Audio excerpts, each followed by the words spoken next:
आपल्या आयुष्यामध्ये ज्या काही घटना घडत असतात, जे काही घडतं असतं ते आपल्या चांगल्यासाठीच असतात. आपल्या प्रत्येक समस्यामध्ये, संकटामध्ये आपल्याला काहीतरी शिकवण्याची, परमेश्वराची इच्छा असते. म्हणून माणसाने नेहमी खंबीरपणे प्रत्येक घटनेला, संकटाला तोंड देऊन उभे राहिलं पाहिजे आणि मनामध्ये एक गोष्ट नेहमी ठेवली पाहिजे, ती म्हणजे माझ्या आयुष्यात काही होईल ते माझ्या चांगल्यासाठीच होईल. माझ्या आयुष्यात काहीही घडेल तरी त्यातून माझे काही ना काही तरी चांगले होईलच आणि तीच इच्छा मनामध्ये ठेवून माणसाने नेहमी आनंदात आणि समाधानामध्ये आयुष्य जगले पाहिजे.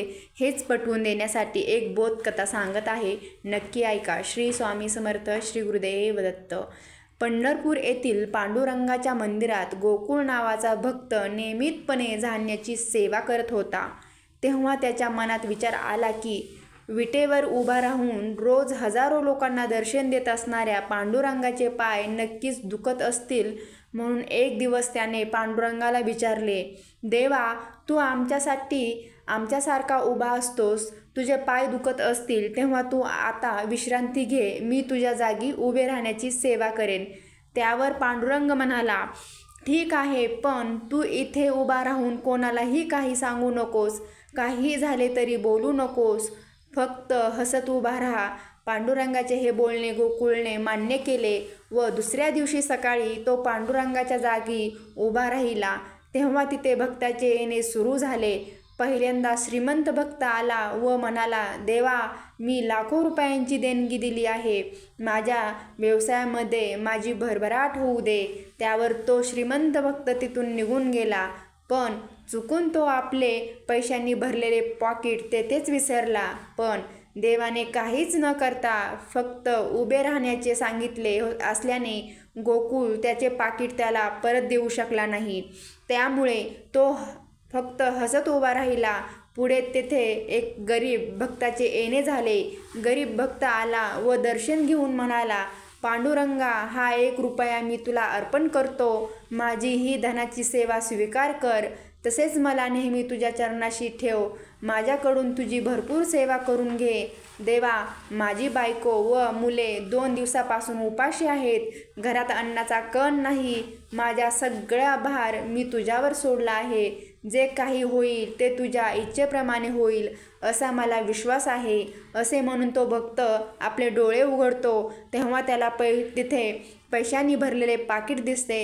तेव्हा देवाचे आभार मानून तो पाकीट घेऊन जातो व आपल्या उपाशी बायकोला, मुलांना व इतर गरीब लोकांना अन्न देतो. गोकुळ काहीच न बोलता हसत उभा राहतो.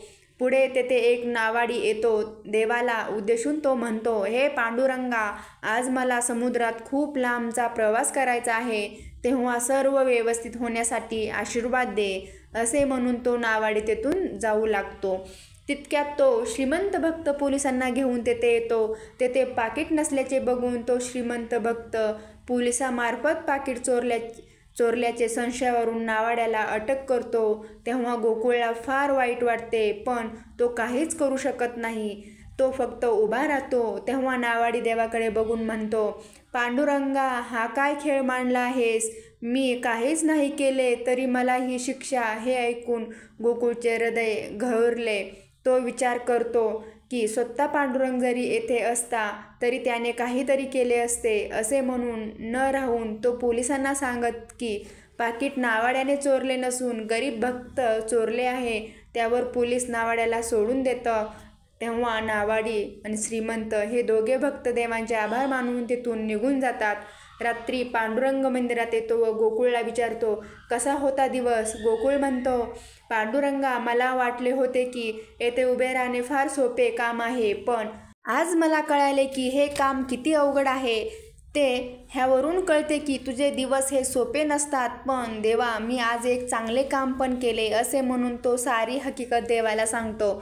तेव्हा पांडुरंग निराश होऊन त्याला म्हणतात, शेवटी तू माझ्या आज्ञेचा भंग केलास. तुला मी सांगितले होते की तू कोणालाही काही बोलू नकोस, पण तू ऐकले नाहीस.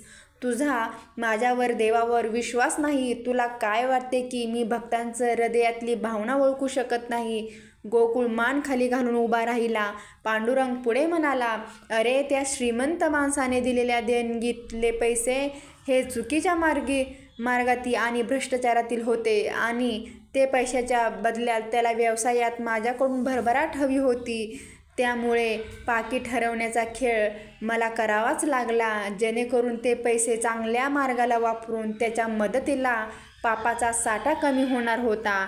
त्या गरीब भक्ताकडे फक्त शेवटचा 1 रुपया राहिला होता, तरी देखील श्रद्धा व भक्तीने त्याने मला तो अर्पण केला. म्हणून पैशाचे पाकीट मी त्याला दिले, कारण तो सर्व पैसे फक्त गरीब लोकांसाठीच वापरतो आणि त्याने तसेच केले आहे. त्या नावाड्याने काहीही चुकीचे केलेले नव्हते, पण तो समुद्रामध्ये लांबच्या प्रवासाला जाणार होता. तेथील वातावरण अजून खूप खराब आहे, मोठमोठ्या लाटा जोराने वाहत आहेत. ह्या परिस्थितीत तो आपली नाव वाचवू शकला नसता व त्याचा प्राण गेला असता. म्हणून मी त्याला अटक करण्याचा खेळ रचला, जेणेकरून तो तुरुंगात बंद राहील व मोठ्या संकटापासून सुटेल. पण तुला वाटले की आपण एक दिवसाचा पांडुरंग झालो म्हणजे आपण सगळे समजू लागलो, पण तू तर सर्व खेळावर पाणी सोडलेस आणि नेहमी जे होतं ते आज पण झाले. देव मनुष्यासाठी चांगले खेळ रचतो, पण मनुष्यच त्यावर पाणी सोडतो. तरी या कथेतून आपल्याला काय बोध मिळतो, तर देव जे काही करत आहे ते फक्त आपल्या चांगल्यासाठीच करत आहे.